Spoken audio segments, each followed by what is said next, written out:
അപ്പോ അള്ളാന്റെ സൃഷ്ടികളുടെ കൂട്ടത്തിൽ എത്ര വിവരമുണ്ടെന്ന് നമുക്ക് തോന്നിയാലും അതിന്റെ മേലൊരു വ്യവസ്ഥ ഉണ്ടാവും. ഏറ്റവും ഉയരത്തിൽ മഹാനായ നബി സല്ലല്ലാഹു അലൈഹി വസല്ലം തങ്ങളുണ്ട്. സൃഷ്ടാവ് അതിന്റെ മേലെയാണ് അള്ളാഹ്. സൃഷ്ടികളുടെ കൂട്ടത്തിൽ ഏറ്റവും അറിവുള്ള ആള് നബി സല്ലല്ലാഹു അലൈഹി വസല്ലം തങ്ങൾ ഖൽഖാണ്. ഖൽഖിന്റെ കൂട്ടത്തിൽ ഫമബ്ലഗുൽ ഇൽമി ഫീഹി അന്നഹു ബശറു വഅന്നഹു ഖൈറു ഖൽഖില്ലാഹി കുല്ലിഹിം. മനുഷ്യനാണെങ്കിലും സർവ്വ സൃഷ്ടികൾക്കും നേതാവാണ്. ഫഖൻ നബിയന ഫീ ഖൽഖിൻ വഫീ ഖുലുഖി വലം യുദാനുഹു ഫീ ഇൽമിൻ വലാ കറമി. സൃഷ്ടിപ്പിലും സ്വഭാവത്തിലും എല്ലാരെക്കാളും മേലെയാണ്, പ്രവാചകന്മാരെക്കാളും മേലെയാണ്. പക്ഷേ അറിവിന്റെയും മഹത്വത്തിന്റെയും കാര്യത്തിൽ ഒരു പ്രവാചകനും അങ്ങോട്ട് അടുത്തിട്ട് പോലുമില്ല. എന്നാൽ അള്ളാഹുവോ ഖാലിഖ് തങ്ങളുടെ മേലെ. അപ്പൊ ഏതറിവുള്ളവന്റെ മേലെ അറിവുണ്ടാവും. അറിവുകൊണ്ടും അഹങ്കരിക്കണ്ട. ചുരുക്കത്തിൽ ഒരഹങ്കാരവും മനസ്സിൽ പാടില്ല. പൂർണ്ണമായും അള്ളാഹ്ക്ക് അങ്ങ് കൊടുക്കുക. അള്ളാഹു ഖുർആനിലൂടെ നമുക്ക് വളരെ വ്യക്തമായി പഠിപ്പിക്കുന്നു. എന്താണ്, എങ്ങനെയാണ് നമ്മൾ നടക്കേണ്ടത്? ഇന്നല്ലാഹ ലാ യുഹിബ്ബു കുല്ല മുഖ്താലിൻ ഫഖൂർ. ദുരഭിമാനിയായ അഹങ്കാരിയെ ഒരിക്കലും അല്ലാഹു ഇഷ്ടപ്പെടുന്നില്ല. വഖ്സിദ് ഫീ മശീക വഅഗ്ളു സൗതിക്. നിന്റെ നടത്തത്തിൽ നീ മിതത്വം പാലിച്ചോ. മിതമായ രീതിയിൽ നടന്നു. അങ്ങനെ പൊട്ടിച്ച് നടക്കണ്ട, ചവിട്ടിക്കനായിട്ടിങ്ങനെ മറ്റോരമ്പ് കൂടെ അത് വേണ്ട.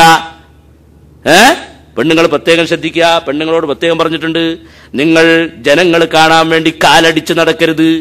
മടമ്പ് കുറെ പൊങ്ങിയ ചെരുപ്പിട്ടുണ്ടല്ലോ, കൊളക്കോയി പോണ പോക്ക്, ആ പോക്ക് ഒരിക്കലും നിങ്ങൾ പോകണ്ട. ഞാൻ നിസ്സാരനാണ് എന്നുള്ള തോന്നൽ നടന്നാൽ മതി. മറ്റായത്തിൽ ഒന്നുകൂടെ വ്യക്തമായിട്ട് പറയുന്നു, അള്ളാഹുവിന്റെ സജ്ജനങ്ങളായ അടിമകളുടെ ഉദാഹരണം സൂറത്തുൽ ഫുർഖാന്റെ അവസാനത്തിൽ പറയുന്നിടത്ത് അള്ളാഹു തആല പറയുന്നു, വഇബാദുർ റഹ്മാൻ. തുടങ്ങുന്നതിന് എന്താ? വഇബാദുർ റഹ്മാൻ അല്ലദീന യംശൂന അലൽ അർളി ഹൗനാ വഇദാ ഖാതബഹുൽ ജാഹിലൂന ഖാലൂ സലാമാ. അല്ലാഹുവിന്റെ സജ്ജനങ്ങളായ അടിമകൾ ഭൂമിയിൽ നിസ്സാരരായി നടക്കുന്നവരാണ്. ജാഹിലീങ്ങൾ എന്തെങ്കിലും പറഞ്ഞാൽ സലാം പറഞ്ഞു പോകുന്നവരാണ്. അതിന് തർക്കിക്കാനും കലഹിക്കാനും നിൽക്കുന്നവരല്ല. അവർ ചെത്തി നടക്കുന്നവരല്ല. അവർ പൊട്ടിച്ചു നടക്കുന്നവരല്ല. ഞാൻ നിസ്സാരനാണ് എന്ന ബോധത്തിൽ നടക്കുന്നവരാണ്. ഇനി ഹദീസ് പഠിപ്പിക്കുന്ന നോക്കൂ, തവാലഉ ലില്ലാഹ്. അല്ലാഹുവിന് വേണ്ടി നിങ്ങൾ വിനയം കാണിക്കുക. ഫഇന്നഹു മൻ തവാലഅ ലില്ലാഹി റഫഅഹുല്ലാഹ്. അല്ലാഹുവിന് വേണ്ടി ഒരാൾ വിനയം കാണിച്ചാൽ അല്ലാഹു അവനെ ഉയർത്തും. മനസ്സിലാക്കണം, വിനയത്തോട് കൂടെ നടക്കുന്നവനെ അല്ലാഹു വലുതാക്കും. അറിയാതെ ഓൻ അല്ലാഹു വലുതാക്കും. ഓന്റെ മനസ്സിലെത്താ തോന്നുന്നത് ഞാൻ നിസ്സാരൻ, ഞാൻ പാവം. പക്ഷെ അല്ലാഹു അവനെ വലുതാക്കാണ്, ഉയർത്തിക്കൊണ്ടുവരാണ്. എന്നാലോ ഫഹുവ ഫീ നഫ്സിഹി സഗീർ. അവന്റെ മനസ്സിൽ അവൻ നിസ്സാരനാണ്. വഫീ അയുനിൻ നാസി കബീർ. ജനങ്ങളുടെ കണ്ണിൽ അവൻ വലിയ ആളാണ്. ജനങ്ങളൊക്കെ അവനെ മാനിക്കുന്നു, സ്വീകരിക്കുന്നു. എന്താ? അവരെ കണ്ണിൽ അയാൾ വലിയ ആളാണ്. അതേ സമയത്ത് മൻ തകബ്ബറ വല്ലാഹുല്ലാഹ്. അഹങ്കരിച്ചാൽ അല്ലാഹു അവനെ താഴ്ത്തിക്കളയും. ഫഹുവ ഫീ നഫ്സിഹി കബീർ. അപ്പോൾ അവൻ അവന്റെ മനസ്സിൽ വലിയ ആളാണ്. എന്നാൽ വഫീ അയുനിൻ നാസി സഗീർ. ജനങ്ങളുടെ കണ്ണിലോ വളരെ നിസ്സാരൻ. നായേക്കാളും പന്നിയേക്കാളും നിസ്സാരം. അവന്റെ മനസ്സിൽ വലിയ ആളാൻ തോന്നിയോടുകൂടെ അള്ളാഹു അവനെ താത്തിക്കളഞ്ഞു. ശരിക്കും മനസ്സിലാക്കുക. അതുകൊണ്ട് നിസ്സാരനാന്നുള്ള ബോധത്തോടു കൂടെ നടക്കാൻ. കിബിർ മനസ്സൊന്ന് പറ്റപ്പോണം ആദ്യം നമ്മൾ എടുത്തു കളയേണ്ടതാണ്. അതുകൊണ്ടാണ് ഞാൻ ഫസ്റ്റ് തന്നെ അതിനെ പ്രിഫർ ചെയ്ത്. ഇതങ്ങോട്ട് പോയെങ്കിലേ നമ്മളെ സോക്കട് മാറുള്ളൂ. ഒന്ന്. രണ്ടാമത് മനസ്സിൽ നിന്ന് നിൽക്കേണ്ട മറ്റൊരു സ്വഭാവമാണ് ഹിർസ്, ഹസദ്. ഹസദ് എന്ന് പറഞ്ഞാൽ അസൂയ. മറ്റൊരാൾക്ക് നന്മ ഉണ്ടാണ് കാണുമ്പോൾ ഉണ്ടാവുന്ന വിഷമതാണ് ഹസദ്. അതിനെന്താ മരുന്ന് തന്നെ അല്ലാഹു പറയുന്നു, ഖുൽ ഇന്നൽ ഫള ബിയദില്ലാഹി യൂതീഹി മൻ യശാ വല്ലാഹു വാസിഉൻ അലീം യഖ്തസ്സു ബിറഹ്മതിഹി മൻ യശാ വല്ലാഹു ദുൽ ഫളിൽ അലീം. പറയുക, ഔദാര്യം അല്ലാഹുവിന്റെ അടുത്താണ്. എന്റെ സഹോദരനാണ് അയാൾക്ക് അല്ലാഹു തആല കൊടുത്തതാണ്. അതിന് ഞാൻ അസൂയപ്പെട്ടിട്ട് കാര്യമില്ല. കാരണം അല്ലാഹു തആല ഉദ്ദേശിച്ചവനാണ് അല്ലാഹു കൊടുക്കുക. യൂതീഹി മൻ യശാ. അല്ലാഹു ഉദ്ദേശിച്ചവർക്ക് അല്ലാഹു തആല അത് കൊടുക്കുന്നു. വല്ലാഹു വാസിഉൻ അലീം. അല്ലാഹു സർവജ്ഞനും വിശാലനുമാണ്. ആർക്കാണ് ഇത് കൊടുക്കേണ്ടത് എന്ന് അല്ലാഹുക്കറിയാം. നമ്മളൊക്കെ പൂന്തോട്ടത്തിലെ ചെടികൾ മാത്രമാണ്.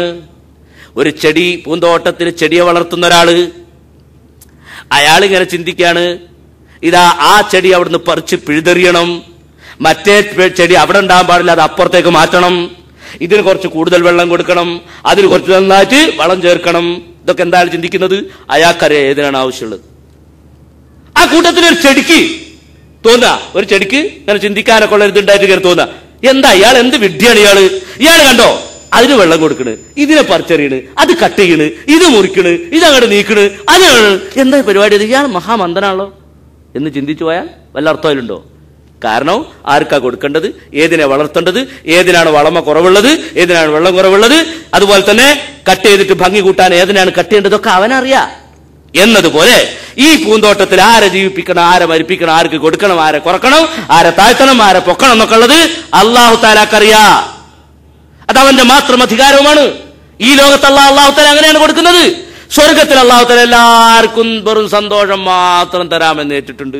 നരകത്തിൽ ദുഃഖം മാത്രം കൊടുക്കാമെന്ന് ഏറ്റിട്ടുണ്ട്. നരകത്തിൽ സുഖം ആരും പ്രതീക്ഷിക്കരുത്, സ്വർഗത്തില് ദുഃഖവും ആരും പ്രതീക്ഷിക്കരുത്. ദുന്യാവ് അങ്ങനെയല്ല, സുഖ ദുഃഖങ്ങളുടെ സമ്മിശ്രമായ അവസ്ഥയാണ്. അപ്പൊ അല്ലാഹു തആല ഉദ്ദേശിച്ചവർക്ക് അല്ലാഹു തആല കൊടുക്കും. അപ്പൊ എന്ത് പറയാ, ഫضل അല്ലാഹുവിന്റെ അടുത്താണ്. അല്ലാഹു ഉദ്ദേശിച്ചവർക്ക് അല്ലാഹു തആല കൊടുക്കും. അല്ലാഹു വിശാലനും സർവജ്ഞനുമാണ്. അതുപോലെ തന്നെ യഖ്തസ്സു ബിറഹ്മതിഹി മൻ യശാ, അള്ളാഹുവിന്റെ കാരുണ്യം കൊണ്ട് അല്ലാഹു തആല പ്രത്യേകമാക്കും അവൻ ഉദ്ദേശിച്ചവനെ. ഞാൻ അതിലൊന്നും കളിച്ചിട്ട് കാര്യമില്ല എന്ന് ചിന്തിച്ചാൽ ഏറ്റവും ചുരുങ്ങിയത് എന്റെ സഹോദരന് അല്ലാഹു തആല കൊടുത്തതുകൊണ്ട് അവന്റെ ദുഃഖം എനിക്ക് കാണണ്ടല്ലോ എന്നൊരു സന്തോഷമെങ്കിലും നമുക്കുണ്ടെങ്കിൽ അൽഹംദുലില്ലാഹ് നമ്മൾ രക്ഷപ്പെട്ടു. നേരെ മറിച്ച് എന്താ ഓൻ അങ്ങനെയാണ് കിട്ടാം. ഒരാൾ പറയാണ്, ഇതാ എനിക്കൊരു വിസ ഇട്ടാ ഞാൻ പോവുക, എന്താ പറയേണ്ടത്? അൽഹംദുലില്ലാഹ് ഓനെങ്കിലും രക്ഷപ്പെടട്ടെ. നേരെ മറിച്ച് അത് ശരി, നിങ്ങളെ ജീവിച്ചിരിക്കണോലൊക്കെ മരിക്കി, ഞാൻ ഇതിലങ്ങനെ അടക്കാം എന്ന് അസൂയന്റെ വർത്താനല്ല പറയേണ്ടത്. അൽ ഹസദ് യഅകുൽ ഹസനാത് കമാ തഅകുലുൻ നാർ ഹതബ്. അസൂയ നന്മയെ മുഴുവൻ തിന്നുകളയും, വിറക് തീ വിറകിനെ തിന്നുന്നത് പോലെ. അപ്പൊ അസൂയ പറ്റ മനസ്സൊന്ന് നീങ്ങണം. മറ്റൊന്ന് ഹിർസാണ്, അത്യാഗ്രഹം. മനസ്സൊന്ന് നീക്കേണ്ട സ്വഭാവം. അത്യാഗ്രഹം എന്ന് പറയുന്നത് അറിയോ, കിട്ടിയാ തികയാത്തൊരു സ്വഭാവം.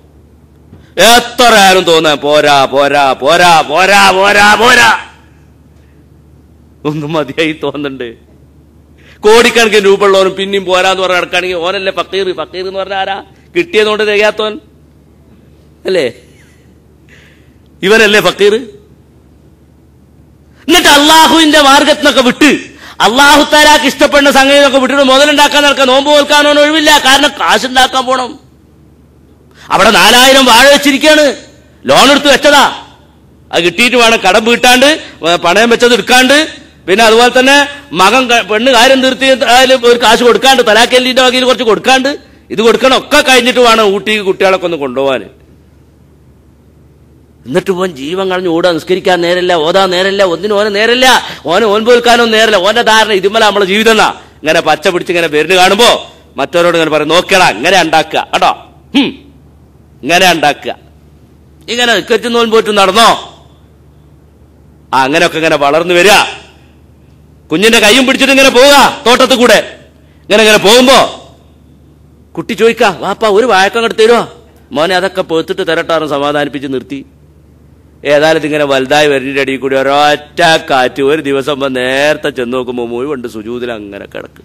ഇവൻ സുജൂദ് ചെയ്യലില്ലെങ്കിലും വാഴ മുഴുവൻ സുജൂദില. ആ നേരത്തെ ഒരു ഞെട്ടലുണ്ടാവും അല്ലേ? ഇങ്ങോട്ട് ഞെട്ടി ഒരു വിളിയാ, പടച്ചോനെ. അപ്പൊ പിന്നെ പടച്ചോനെ വിളിക്ക, പടച്ചോനെ. എത്ര വിളിച്ചിട്ട് കാര്യം? സംഭവിച്ചെന്താ? അല്ലാഹു തആല പറഞ്ഞു, അഫറഅയ്തും മാ തഹറുസൂൻ, നിങ്ങൾ കൃഷി ചെയ്യുന്നതിനെ കുറിച്ച് നിങ്ങൾ പറഞ്ഞു തരൂ. അൻതും തസ്റഊനഹു അം നഹ്നു സാരിഊൻ, നിങ്ങളാണോ നമ്മളാണോ അതിനെ കൃഷി ചെയ്തുണ്ടാക്കിയത്? അതിനെ വളർത്തി അതിനെ ഉൽപ്പാദിപ്പിക്കുന്ന നമ്മളാണോ നിങ്ങളാണോ? ലൗ നശാഉ ലജഅൽനാഹു ഹുതാമാ, നമ്മൾ ഉദ്ദേശിക്കുകയാണെങ്കിൽ അതിനെ മുഴുവനും ചവറാക്കി കളയും. ഫളൽതും തഫക്കഹൂൻ, അപ്പൊ നിങ്ങൾ വിസ്മയപ്പെട്ടു പോകും. വിസ്മയം എന്ന് പറഞ്ഞതാണ് പെട്ടെന്ന് കാണുമ്പോൾ എങ്ങനെയപ്പത് എല്ലാ വാഴക്കും തൂണ് കൊടുത്തിരുന്ന് ചിലവർക്ക് ചെന്ന് നോക്കുമ്പോൾ എല്ലാ വാഴയും പിടിച്ച് കെട്ടിയിരിക്കുക, നല്ല പ്ലാസ്റ്റിക്കിന്റെ കയറുകൊണ്ട്. അഥവാ കാറ്റടിക്കുകയാണെങ്കിൽ പടച്ചോൻ തോൽക്കണം അവിടെ. കാരണം ഭൂമി ഒന്നായിട്ട് പൊങ്ങാന്നല്ലാതെ വാഴ മറിയരുത്. പക്ഷെ സംഭവിക്കണം എന്താ?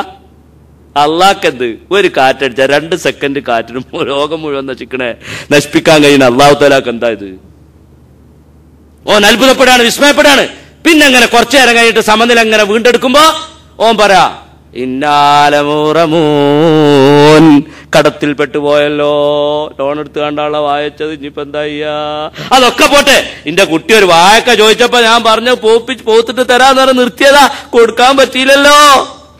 അങ്ങനെ ഉണ്ടാവുന്നതാണ് അള്ളാഹ് പറയുന്നത്. ഞാൻ ഉദ്ദേശിച്ചാൽ മാത്രമേ നടക്കുള്ളൂ.